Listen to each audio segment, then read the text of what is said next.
আমার মেনশনের পরে মাননীয় পৌর নগর উন্নয়ন মন্ত্রী তিনি বলার চেষ্টা করেছেন যে আপনি কোথাও এরকম হয়েছে দেখাতে পারবেন না। অসংখ্য এমন হয়েছে, আমরা দেখিয়ে দিতে পারি। এক্ষেত্রে যা ঘটছে তাতে নানা রকমের বিষয় রয়েছে, কিন্তু তার মধ্যে একটা শাসক ঘনিষ্ঠ প্রমোটারদেরকে ওই মূল্যবান জমি পাইয়ে দেওয়া। ঝুপড়ি এলাকাতে আগুন লাগিয়ে দেওয়ার পিছনে নারকেলডাঙ্গা থেকে খিদিরপুর, হাওড়ার মংলাহাট, উদ্দেশ্য হচ্ছে অত্যন্ত মূল্যবান জমিগুলো ওদের প্রথম ত্রাণ ও বিপর্যয়ের মোকাবিলা থেকে কিছু অর্থনৈতিক ক্ষতিপূরণ তারপলিন দড়ি মাছ দিয়ে শিফট করে দেওয়া। ওই জায়গাটা কিছুদিন ভ্যাকেট থাকবে, তারপরে ওখানে প্রমোটিং হবে। দেখুন, অনেকগুলো কারণ রয়েছে। 2025 সালে এই যে 6 মাস চলছে, ইতিমধ্যে 12টি বড় অগ্নিকাণ্ড ঘটেছে কলকাতা কর্পোরেশন এলাকায়। আমি সেটা এখানে উল্লেখও করেছি ডিটেলসে।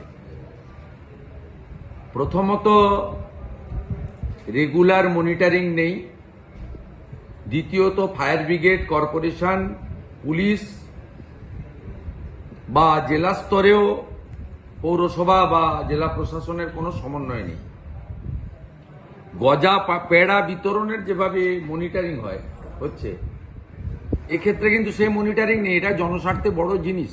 মমতা বন্দ্যোপাধ্যায়ের আমলে সরকারিভাবে 150 জন ফায়ার ব্রিগেডের অপদার্থতার জন্য দম বন্ধ হয়ে মারা গেছেন বা আগুনে পুড়ে মারা গেছে। এটা সরকারি তথ্য, বেসরকারি তো সংখ্যা আরো বেশি হবে। 14 বছর পরে সব হয়ে গেছে 200%। এই রাজ্যে দমকলের কেন্দ্রের সংখ্যা কত? 130। দমকলের ইঞ্জিন কত? 350। জাতীয় যে রেকমেন্ডেশন কমিটির, সেই কমিটির রেকমেন্ডেশন অনুযায়ী 2000 দমকল কেন্দ্র এখানে হওয়া উচিত, উইথ মডার্ন ইকুইপমেন্টস। 100 কোটি টাকা গজা পেড়ার জন্য বিতরণ হচ্ছে।